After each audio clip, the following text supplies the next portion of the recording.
امزال عمليه ديال التمرير، ولكن هناك دفاع متقدم ومباشره الكره لصالح المنتخب الوطني المغربي.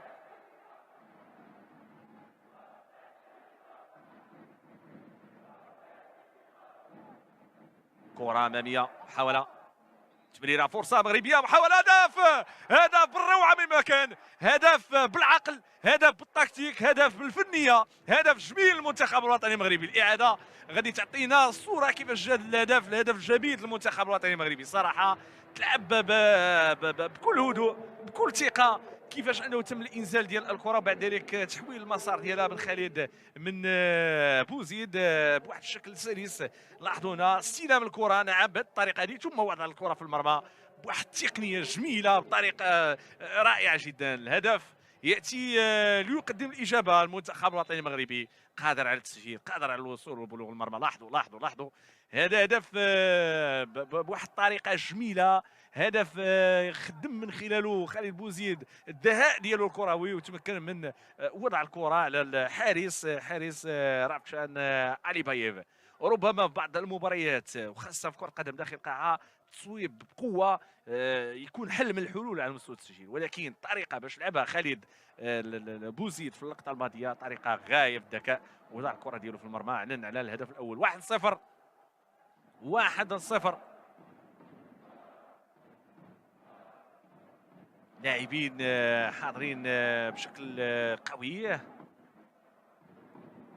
امام منتخب اوزباكي. الان نقولوا بانه الامور تغيرات، لان منتخب اوزباكي تلقى الهدف غادي يبحث على الحلول على مستوى الخط الامامي، الشيء اللي ممكن انه يخلينا نشوفوا كيندفع.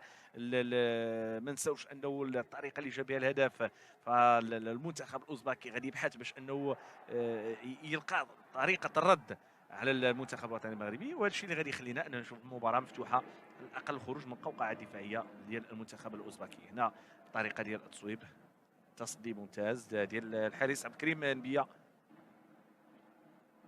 تسجيل ديال خالد بوزيد بعد استلام الكره من ادريس فني، اللي مر الكره بفنيه بروعه. القراءه ديالو كانت سليمه، استلام ديال الكره من جانب اللاعب خالد بوزيد كان رائع ايضا.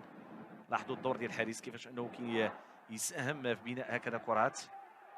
خطه اللي معروفه في عالم كره القدم المصغره هي خطه اللاعب الطائر. فالمنتخب الاوزباكي كيعتمد على الحارس ديالو اللي كيصبح لاعب داخل في المنظومه، داخل في بناء العمليات الهجوميه، ولا يقوم فقط بالمهام الخاصه بحراسه المرمى. الهدف منها هو الزياده العدديه والقيام بالضغط على الخصم. اذا كره لصالح المنتخب الوطني المغربي، المتقدم بهدف واحد مقابل لا شيء. مقابله وديه مهمه، ولكن تحس بانه تكتيك المباراه واللعب اللي كاين ما بين الطرفين كانها مقابله رسميه، يعني كانها مقابله يعني عندها يعني جائزه او تتويج.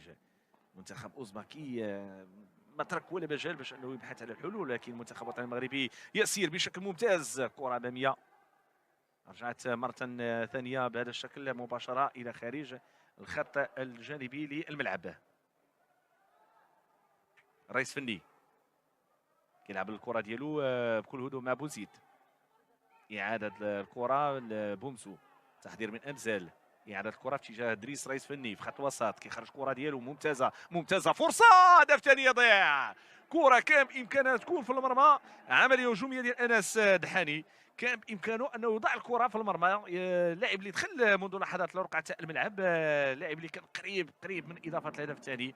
هذه فرصه باتت واضحه. انس دحاني كيلعب رفقه فريق الشباب المحمديه، واللي كان قريب من وضع الكره في المرمى. اذا ثاني هدف كيضيع للمنتخب الوطني المغربي. والحارس اللي قلنا على انه حارس صلب، حارس قوي، فهو رافشان علي بايف. على ذكر الصلب، نذكر الساده المشاهدين الارضيه اللي كتلعب عليها المقابله ديال اليوم، يعني ماشي ارضيه خشبيه وانما ارضيه ديال الملعب صلبه. هنا كره اماميه تصويبه جات بهذا الشكل هذا، والهدف كيجي ديال التعديل. لاحظوا رده الفعل ديال هذا اللاعب من اوزباكستان. المسجل هو اللاعب رقم 5 اللي هو فازلي دين بوتيروف. وردة فعل ديال الطاقم الاحتياطي قيادة المدرب خوسي فينانسيو لوبيز، سعادة تغمر لاعبي ديال المنتخب الاوزباكي بتسجيل هدف التعادل عن طريق اللاعب فازل الدين بوتيروف. التصويبه جات بهذا الشكل، ارتطمت بالقائم الايمن الحارس، ثم بعد ذلك اتمام لهذه الكره اللاعب رقم 5 فاز الدين باتيكو. يعني الوقت اللي كانت فيه الاعاده كانت محاوله جاده لتسجيل المنتخب الوطني المغربي. كره من جديد المغربيه. نشوفوا المعطيات الان. انطلاقه بهذا الشكل، محاوله مره ثانيه المنتخب الوطني المغربي. فرصه مواتيه كانت من جانب هذا اللاعب سفيان بوريط.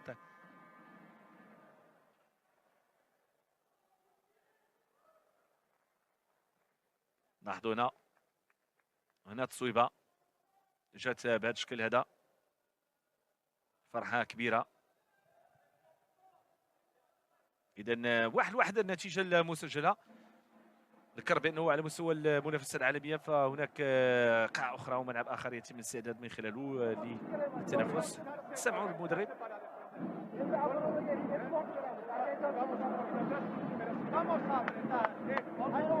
راه مدير اخميدوف باش يوصل معطيات اللاعبين ديالو في الوقت اللي ايضا هشام دقيق استغل التوقف وكيحاول ما يمكن انه يعطي تعليمات للاعبي المنتخب الوطني المغربي. فهنا دائما كيستمر المشوار بين طرفين. ذكر بانه 3 دقائق متبقيه على نهايه تفاصيل هذه المواجهه.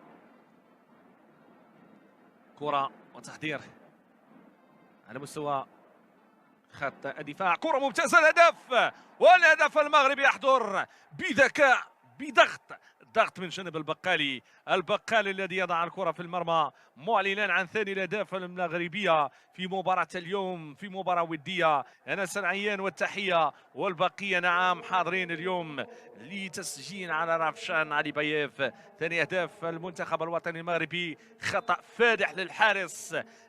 فادح للحارس يقابله تألق رائع واندفاع ممتاز من جانب بلال البقالي. ثاني الاهداف المغربيه في هذه المباراه. اذا جوج ديال الاهداف مقابل هدف واحد. كره من جديد لصالح المنتخب الاوزبكي.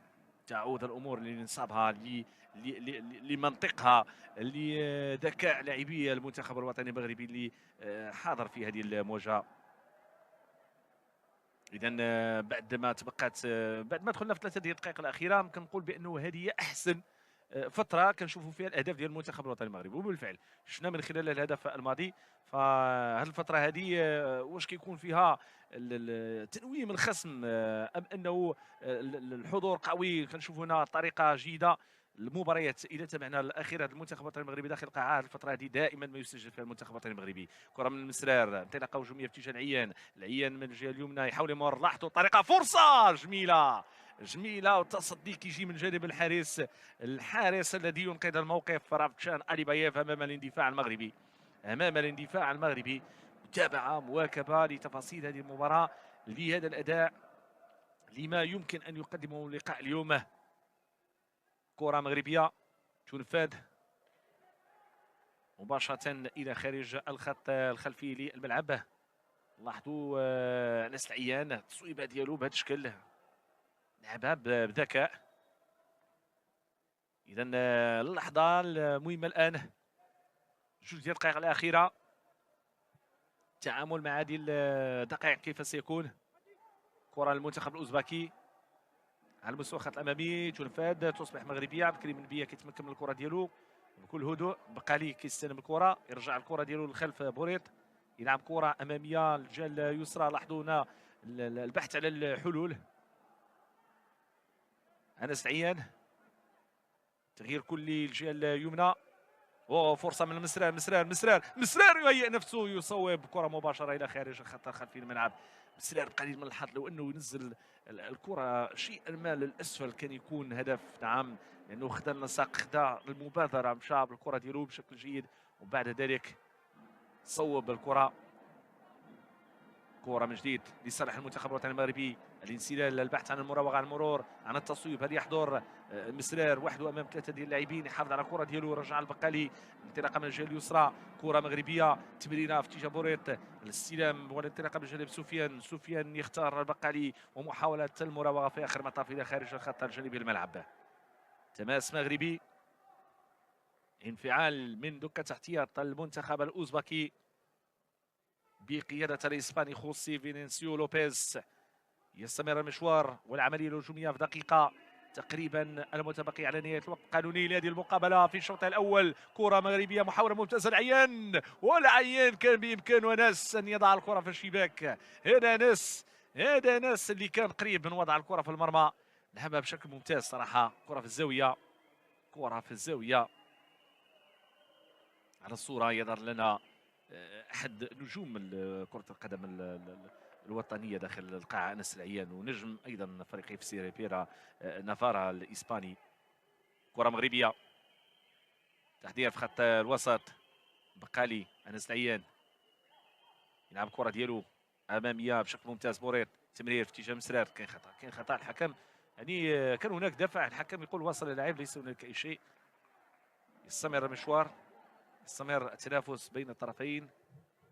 لاحظوا ان المسرار اعاده الكره للخلف. عيان انس كان يبحث لوضع الكره في المرمى. كره من جديد، مرمى كانت فارغه. استلام من جديد، مسرار يرجع الكره ديالو للخلف. انس العيان، بلال، بقالي، مسرار. مترابطات جميله بين عناصر المنتخب الوطني المغربي بهدوء. مسرار يختار كره الجهه اليسرى. بقالي المرور امام جوج ديال اللاعبين، ضاعت له. محاوله للمنتخب الاوزبكي، هجمه مرتده مضاده. سفيان بوريط تمكن من التدخل واخراج كره مباشره الى خارج خط جانبي الملعب. سقوط على ارضيه الملعب، نتمنى ما تكونش اصابه مؤثره. واحده من المحاولات اللي جات على مستوى الخط الامامي. تنافس قوي، تدخل صعب بصراحه، تدخل قوي.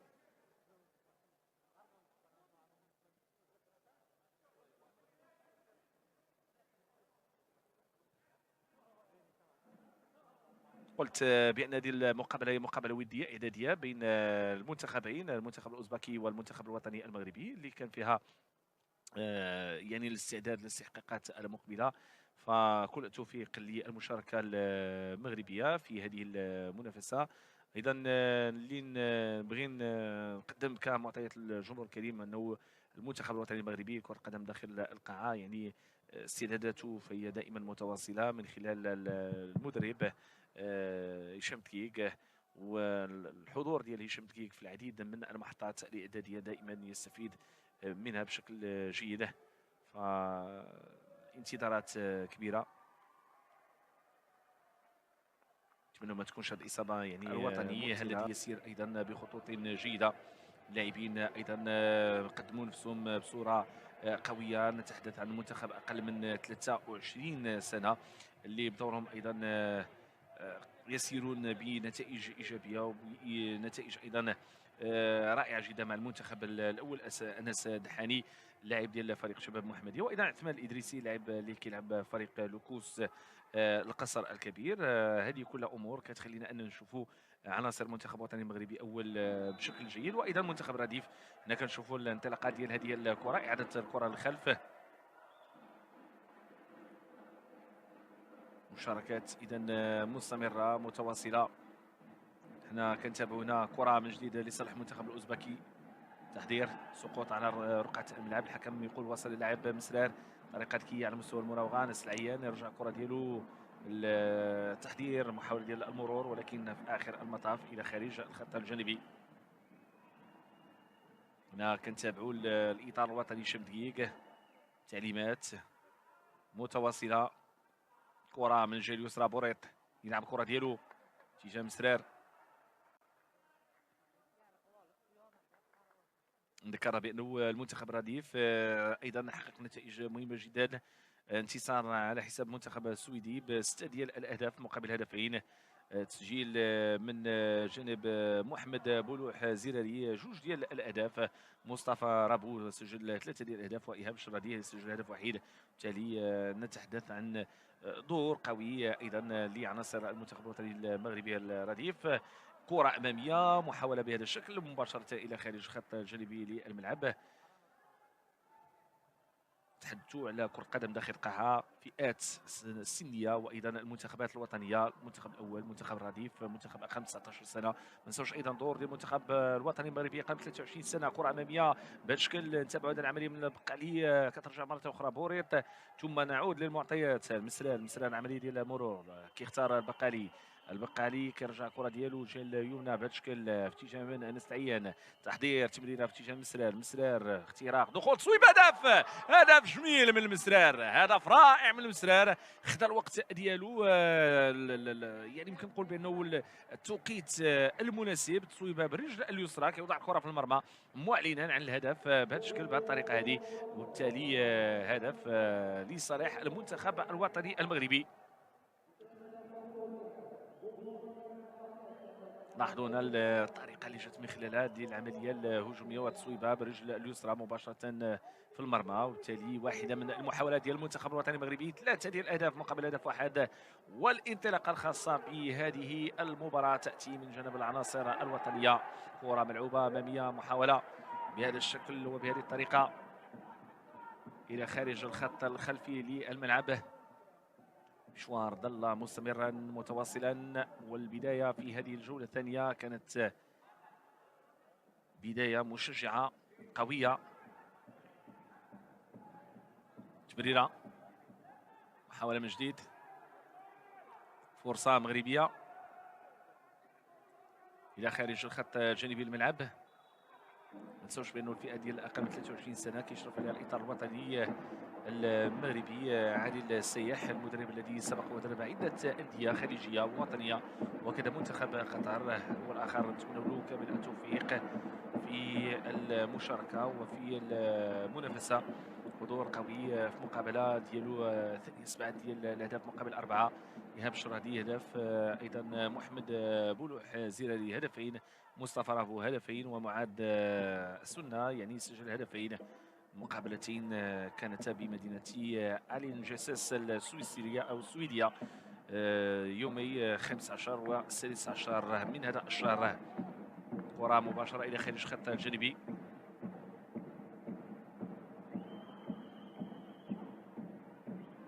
كره من جديد، محاوله مباشره صوب الحارس.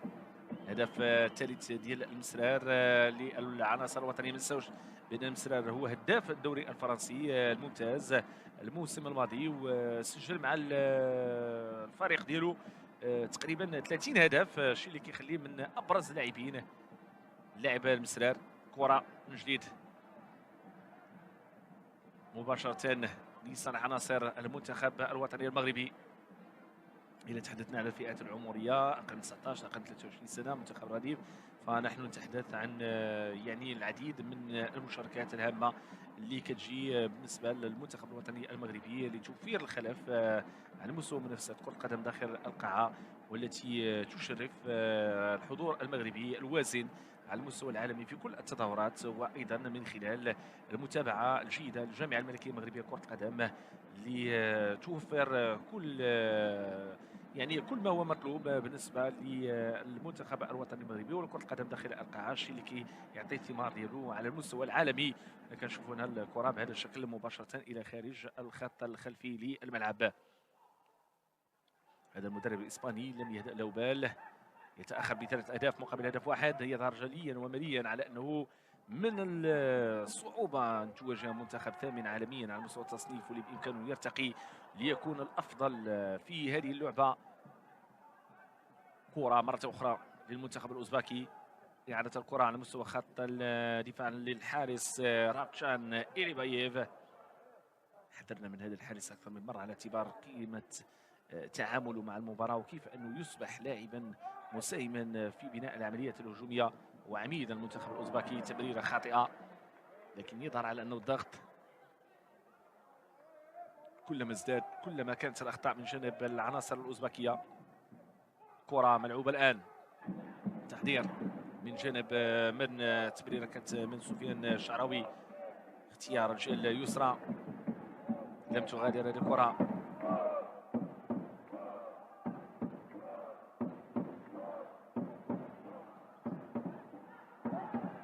تصويبه جات بهذا الشكل مرة أخرى مغربية، محاولة هجمة مرتدة مضادة، انطلاقة. شد قميص واضح، شد قميص واضح، خطأ واضح جدا. الحل الوحيد هو إيقاف سفيان الشعراوي بشد القميص. يعود ليعتذر شخرام فخر الدينوف. لاحظوا كان انسلال، كانت فرصة من أجل التقدم صوب المرمى.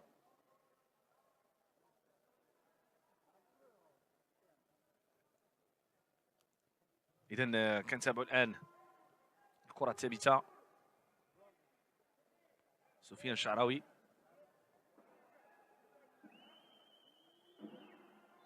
الاستعداد لتنفيذ 10 أمتار، تحضير، تصويبة مباشرة، والكرة في المرمى. رابع الأهداف مغربي، رابع الأهداف يحضر في مباراة اليوم.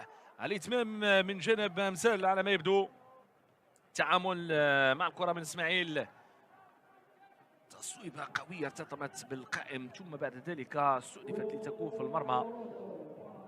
رابع الأهداف. لاحظوا مشات كرة قوية جدا. نعم يضع الكرة في الشباك اللاعب اسماعيل مزال. عنوان مهم جدا للتألق في هذه المقابلة من جانب عناصر المنتخب الوطني المغربي الذي أبان على إمكانيات جيدة. شعراوي يبقى من الأسماء الرائعة جدا من أصحاب الاختصاص على مستوى التصويب بهذا الشكل وبهذه الطريقة. سفيان الشعراوي لاعب اللي كما قلنا على أنه يلعب رفقة فريق اف سي ريفيرا نافارا الإسباني، لكن إتمام العملية الهجومية جاء من جانب أمزال، اللاعب اللي عرف كيفاش أنه يتعامل مع الكرة ديالو بكل هدوء. اسماعيل أمزال الإشارة كيلعب مع فريق صقر أكادير. كل التوفيق لهذه الأندية.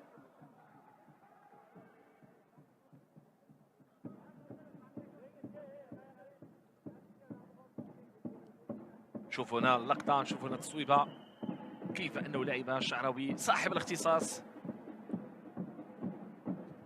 4 ديال الأهداف مقابل هدف واحد. النتيجة المسجلة حتى هذه اللحظة المنتخب الأوزبكي يواجه منتخبا قويا متمكنا حاضرا بقوة وبكل ثقة، يتمكن من الوصول 4 مرات لشباك الحارس رافشان إليبايف. هذا المنتخب الذي يستعد لأن ينظم كأس العالم لكرة القدم داخل القاعة. هناك الاستعدادات في قاعة أخرى، قاعة أرينا، لاستضافة الحدث المونديالي.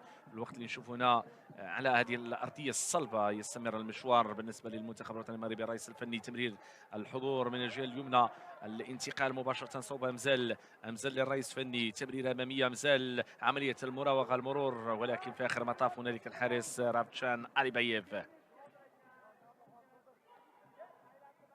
ضغط على حامل الكرة. لاحظوا كيف أن هكذا لاعب يأتي ليكون في معترك المنتخب الأوزبكي. كرة مغربية.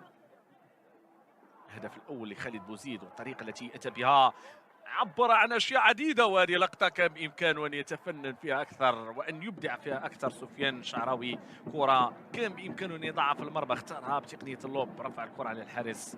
هذا يعطيك انطباع على المعطى النفسي المعنوي عند لاعبي المنتخب الوطني المغربي اللي لاعبين المقابله يعني بدون مركب نقص، لاعبين بتركيز عالي وايضا مقدمين اداء ونتيجه في هذا اللقاء. اذا كيستمر المشوار في الوقت اللي كنشوفوا هنا المخالفه او كره كتغادر خارج الخط الجانبي.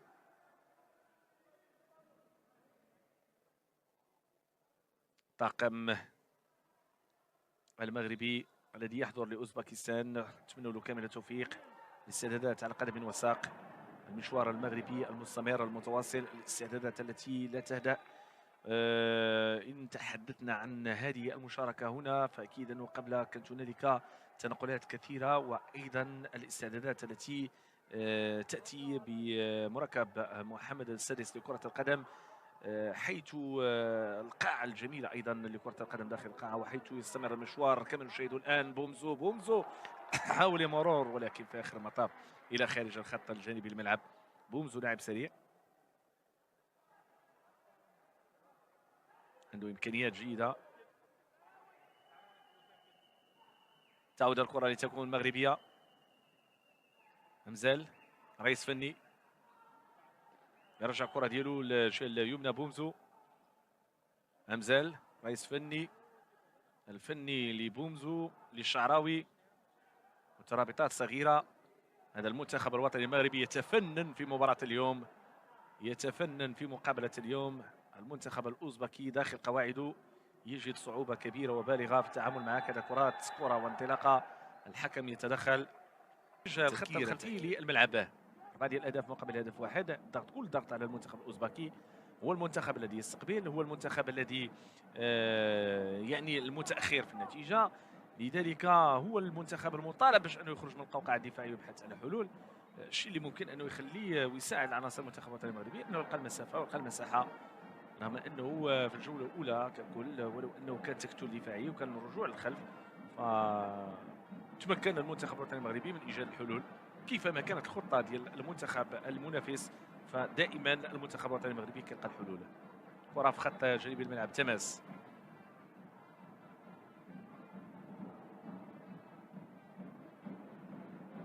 دريس رئيس فني، انطلاقه هجوميه، محاوله الجهه اليمنى.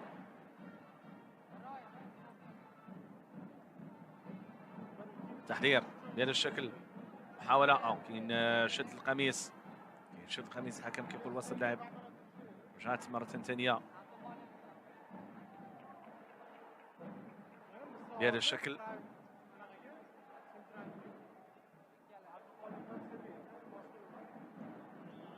كرة ملعوبة أمامية مباشرة إلى خارج الخط الخلفي للملعب. رافشان أليباييف على الصورة. المشاركة من جانب هذا الحارس الثاني، هذا أبوس أولماس بيكوف اللي تم الإشراك ديالو في هذه المقابلة.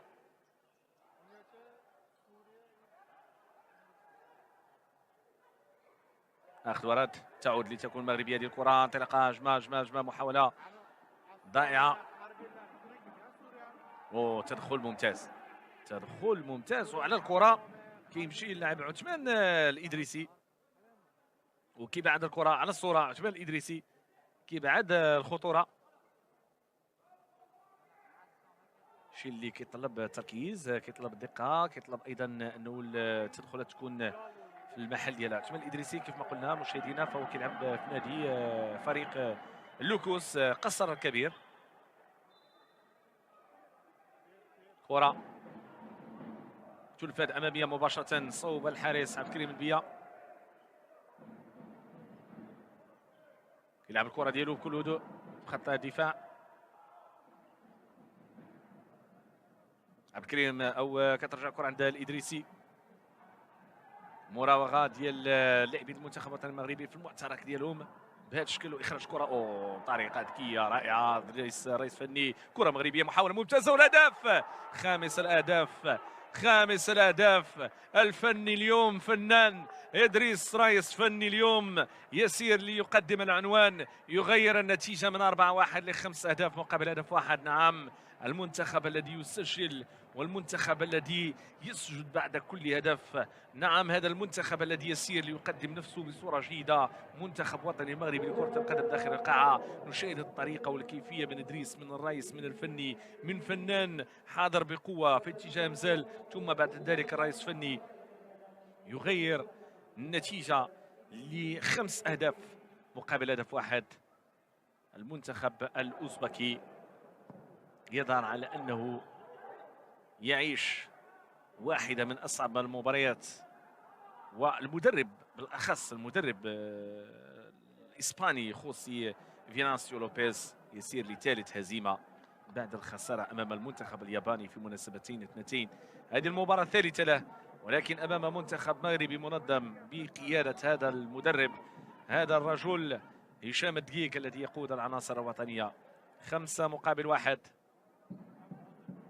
ستجعل أشياء عديدة في دكة احتياط المنتخب الأوزبكي تتغير. لاحظوا هنا طريقة ممتازة، تعامل جيد، ثم بعد ذلك إنهاء للكرة بهذا الشكل وبهذه الطريقة.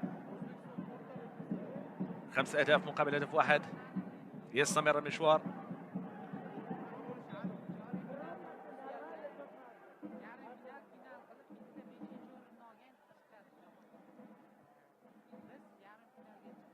كرة مغربية، محاولة من العيان في اتجاه بوريط. الان التغييرات اللي كنشوفوا على مستوى رقه الملعب. مسرار بناء العمليه الهجوميه، بناء البقالي، ولكن الكره ديالو مشات بعيده الى خارج خط الايمن. غير راضي ولن يكون راضيا، امر طبيعي. خوسي فينانسيو لوبيز المدرب اللي خرج الحارس الاساسي اللي هو عميد المنتخب الاوزباكي ودخل هذا الحارس هذا. كنشوف هنا فرصه ديال تسجيل كره ممتازه ولكن كتضيع. فرصه ديال الهدف السادس. مسرار كاد بامكانه ان يقدم الخبر السار في عمليه هجوميه لعبها بقوه ومشات الكره مباشره الى خارج الخط الخلفي للملعب. قلت المدرب الاسباني غير عميد المنتخب الاوزباكي اللي هو الحارس المرمى. ونشوف هنا هجمه مرتده مضاده. دخلوا في مرحله شك كبيره المنتخب الاوزباكي بفضل الاداء ديال المنتخب الوطني المغربي والطريقه اللي لعبوا بها العناصر الوطنيه ديال المقابله. كره لعب كريم بيا، الاخذ والرد. لاحظوا اللمسه الواحده بين عناصر المنتخب الوطني المغربي في التكوين في بناء هكذا عمليه هجوميه. كان سوء تفاهم في اللقطه الماضيه بين البقالي اللي انطلق وجات الكره من مسرار في الخلف. فتم اقحام لاعب ابوس الماسبيكوف هو الاخر يمنى بوابل من الاهداف، الشيء الذي يجعل مقابله اليوم مغربيه بامتياز اداء ونتيجه. وفي لعادة المنتخب الاوزبكي باقحام او بجعل حارس مرمى يشارك في بناء العمليات الهجوميه. كره ممتازه، فرصه مغربيه، محاوله هدف سادس. انس العيان يبدع سادس الاهداف المغربيه امام الانهيار الاوزبكي. المنتخب الوطني المغربي يفعل اليوم، يقدم احسن صوره. الرياضه الوطنيه حاضره. هذه مدرسه مغربيه ببصمه خاصه، بمنتخب قوي، بمنتخب يؤكد نفسه على انه قادر على تحدي اي منتخب كيفما كان. الحديث كان منذ لحظات عن هدف سادس من جانب انس العيان من نجم اف سي ريبيرا نافارا الاسباني، لكن هو نجم المنتخب الوطني المغربي والذي يجعل المنتخب الاوزباكي يعاني. وكره تاتي لتكون سادس اهداف مغرب في مباراه اليوم. البقالي والمسرار اذا لاحظتوا كان بيناتهم يعني انسجام كبير، تفاهم كبير بين اللاعبين. مشوار طويل يعني كان بينهما، وانطلق من الحي الى دينامو القنيطره للاحتراف. نبقاو مع المدرب. استمع.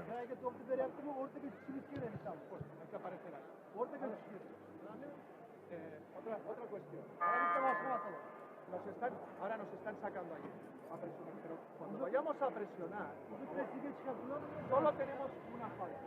Hay que ir a los contactos, ¿de acuerdo?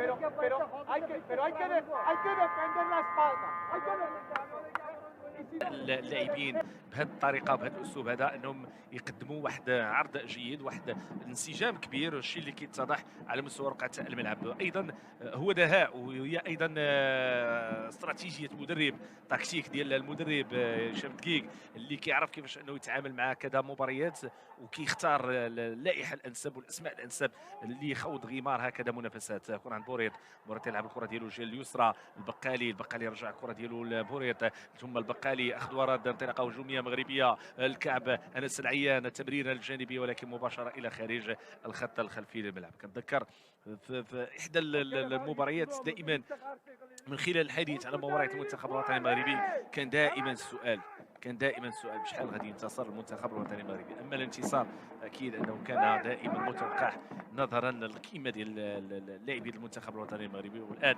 يعني تزداد الامور لتتضح اكثر فاكثر بشحال غادي ينتصروا اليوم امام المنتخب الاوزباكي. كره مغربيه عند البقالي يرجع الكره ديالو عند مسرار يلعبها بكل هدوء. بوريط البقالي. مترابطات صغيره سريعه بين عناصر المنتخب الوطني المغربي تخلي اي خصم انه يلقى صعوبه باش انه يتعامل معها ويلعب معها يعني بشكل جيد. ف 6 ديال الاهداف مقابل هدف واحد على بعد 7 ديال الدقائق، 57 ثانيه تجاوز نقولوا 8 ديال الدقائق. كره للمنتخب الاوزباكي.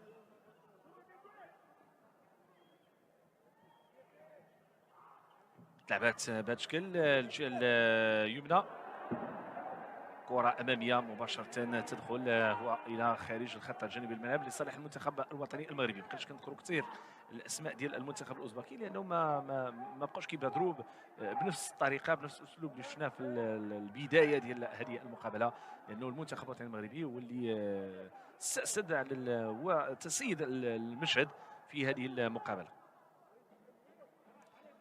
كره تنفذ اماميه، انزال بهذه الطريقه. البقالي كيرجع الكره ديالو كيختار الجهه اليمنى. انس العيان تحضير بهذا الشكل هذا لعناصر المنتخب الوطني المغربي. كره انس العيان، تحضير من جانب بقالي الجهه اليمنى.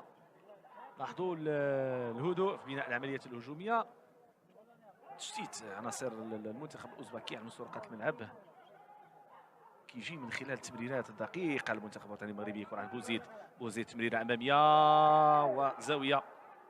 بوزيد على الصوره اللي افتتح التسجيل بهدف جميل، هدف في ذكاء كبير. لمن يلتحق بنا في هذه اللحظات، انتم تتابعون مقابله مباشره وديه بين المنتخب الوطني المغربي والمنتخب الاوزبكي. كرة تنفذ ومباشرة إلى خارج الخط الخلفي للملعب.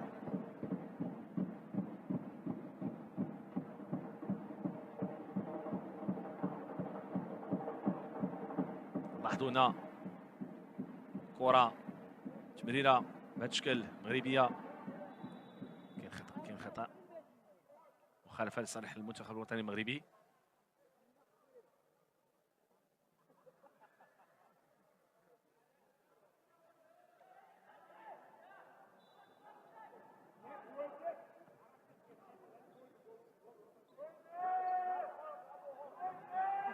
غادي نتابعوا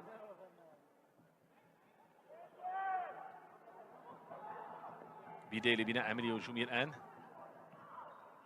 من جانب عناصر المنتخب الوطني المغربي. كتمشي خارج خط الجانبية لبومزو. 6 دقائق 35 ثانية المتبقية على نهاية هذا الشوط الثاني. لاحظوا هنا المحاولة،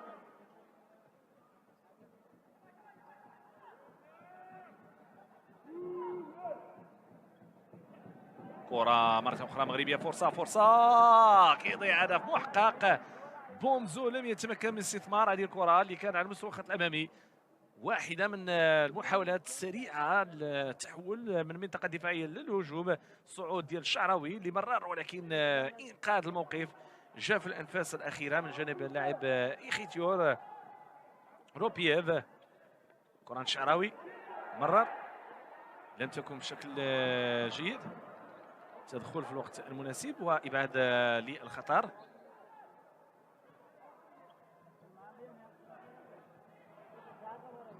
كرة مرة ثانية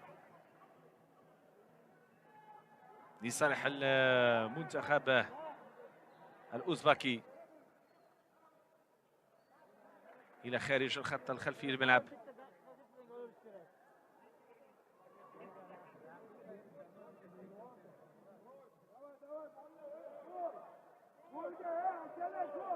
كرة داخل منطقة الجزاء لمحاولة صويبة، لعبت بهذا الشكل إلى خارج الخط الخلفي للملعب. اللاعب الوحيد اللي يمكن نقول بأنه متحرر عندهم هو إيخيتيور روبييف اللي كيحاول ما أمكن أنه يلقى حلول على مستوى التسديد. غير ذلك كيبقى المنتخب الأوزبكي يعني دائما كيترقب العمليات الهجومية للمنتخب الوطني المغربي. كرة من جديد لصالح المنتخب الأوزبكي، اشترك الحارس عبوس أولماس بيكوف. ضائعة تعود لتكون مغربية، تماس مغربي ينفذ. دريس رئيس فني ينطلق، دريس ينطلق فني. كرة لم تغادر، مرور، تمرير جيد، بعيدة صوب الحارس عبد الكريم نبية. عناصر الوطنية التي تستمر في التعامل مع هكذا مقابلة. كرة أمامية، بومزو راور تمكن من تمرير الكرة، حصل على زاوية. تنفذ اماميه راسيه ممتازه، ولكن هنالك تغطيه ممتازه. خرج الكره بهذا الشكل وبهذه الطريقه مع تدخل ديال كريم منبيه.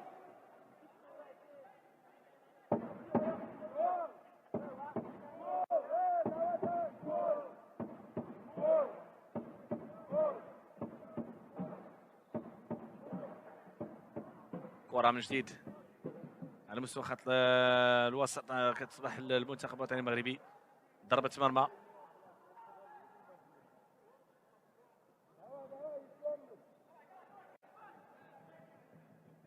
مرور ممتاز. الشعراوي كينطلق الكره ديالو تصويبه، ولكن هنالك تغطيه. لاحظوا الطريقه ديال الانطلاق، كيفيه التفاعل مع هذه الكره.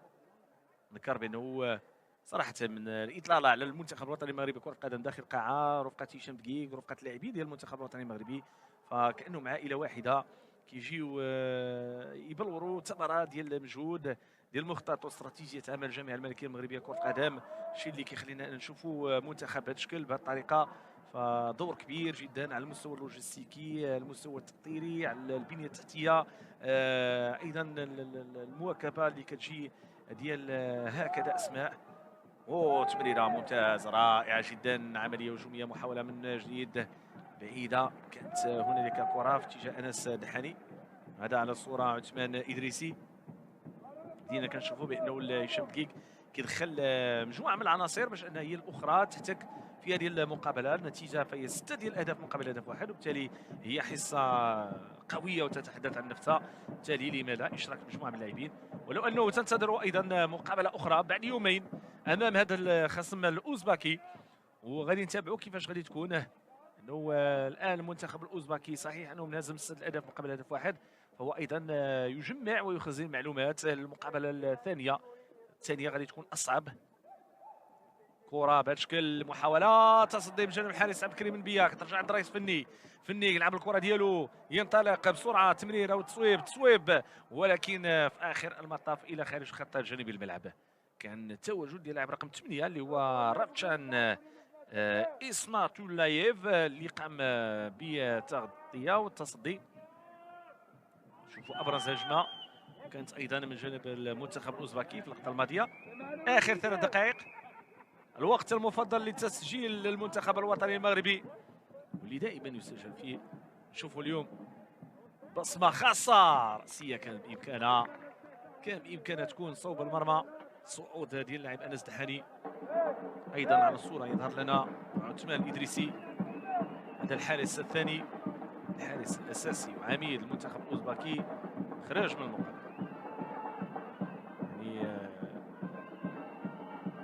يعني الحارس الثاني هو عبوس اولماس بيكوف.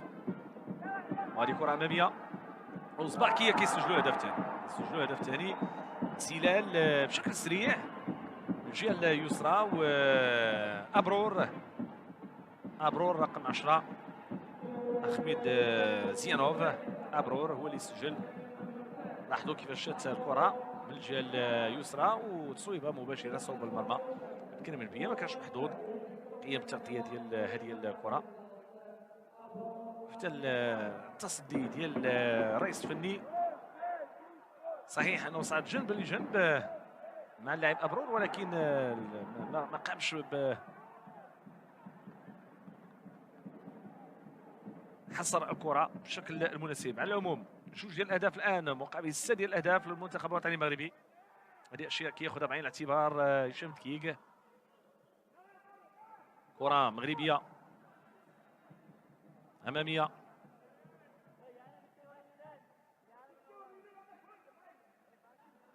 المحاولات المستمره.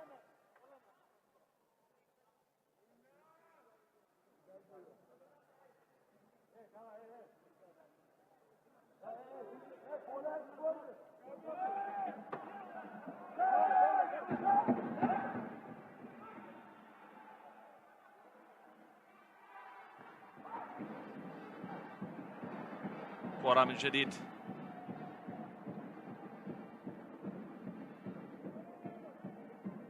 تحضير مرة ثانية لتكون من جانب بلال بقالي، اختيار الجهة اليمنى، محاولات بهذا الشكل عن طريق مسرار عيان، نزال ورجع كرة صويبة ولكن مباشرة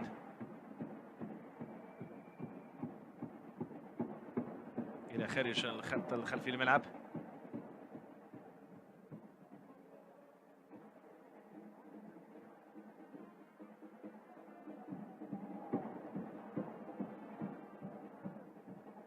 إذن المنتخب الوطني المغربي يعيد العدة لكأس الأمم الأفريقية المقبلة في انتظار المكان الذي ستجرى فيه.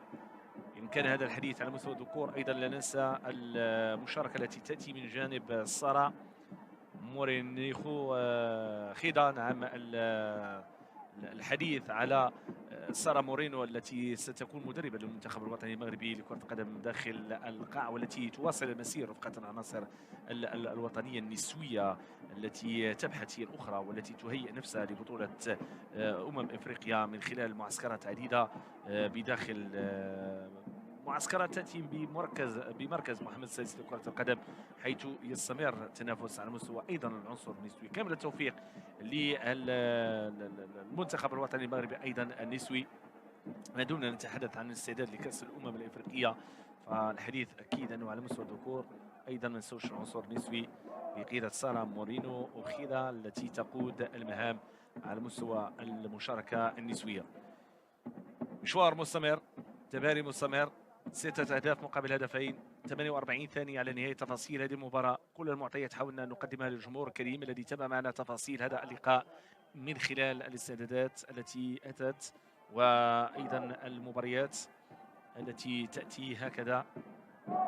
أوزباكستان، هذا المنتخب الذي يتأخر داخل قواعده أو نسير لنقول ينهزم داخل قواعده أمام المنتخب الوطني المغربي. تتبقى 45 ثانية يجزى ستار هذه المباراة. كرة من الجهة اليسرى، محاولة والانطلاق، تحضير من جانب بلال بقالي. مسرار يلعب كرة مع بقالي، العيان الجهة اليسرى، تصويبة ممتازة ومباشرة إلى خارج الخط الخلفي للملعب. أخذ المبادرة، يعتذر لزملائه ولو أنه قدم تصويبة جيدة. كرة من جديد إلى خارج الخط الجانبي للملعب. هذا بوريت، انذار تتجه لهذا اللاعب والى مجموعه من اللاعبين الذين يشاركون في هذا اللقاء. 19 ثانيه او اقل متبقي على نهايه هذه المواجهه. حسم الامر. المنتخب الاوزبكي الذي يظهر على انه عانى كثيرا امام الاندفاع المغربي والطموح المغربي الجيد في التعامل مع هذه المباراه. 11 ثانيه، مترابطات صغيره تؤكد على أن الأمور حسمت. المنتخب الوطني المغربي إذن يتمكن من إنهاء تفاصيل هذه المنافسة لصالحه. فوز مستحق نتيجة وأداء، ظهورا جيد للعناصر الوطنية يؤكد هذا الأمر على أن عناصر المنتخب الوطني المغربي أبلت البلاء الحسن في مباراة ودية إعدادية. مرة أخرى نتفقد أحوال المنتخب الوطني المغربي لكرة القدم داخل القاعة، ويظهر مليا وجليا على أنه منتخب متمكن يسير يشرفنا على مستوى المنافسات الخارجية. أمر رائع. كل التوفيق لهشام الدقيق وللطاقم التقني الذي يشرف على المنتخب الوطني المغربي، أيضا على الظهور القوي للاعبين في هذه المنافسات. مشاهدينا الكرام، هذا محمد عدالي يحييكم، ألقاكم في قادم المواعيد. نتمنى أن نشاهد مباريات دائما ممتعة مع المنتخب الوطني المغربي لكرة القدم داخل القاعة. نذكر على أن هنالك مقابلة بعد يومين أمام هذا المنتخب الأوزبكي. إذن هذه النتيجة النهائية 6 أهداف مقابل هدفين. إلى اللقاء.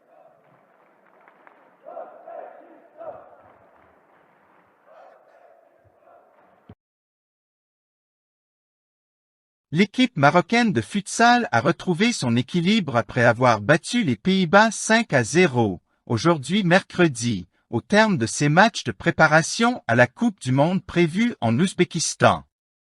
Cela survient après avoir souffert lors du dernier match amical contre le Venezuela, lorsqu'il est revenu d'un déficit de 0-3 pour s'imposer de justesse 4-3. Le quintet marocain a marqué Anas Alayan, 2 buts, Othman Al-Idrissi, 2 buts, et Al-Dahani en a marqué 1.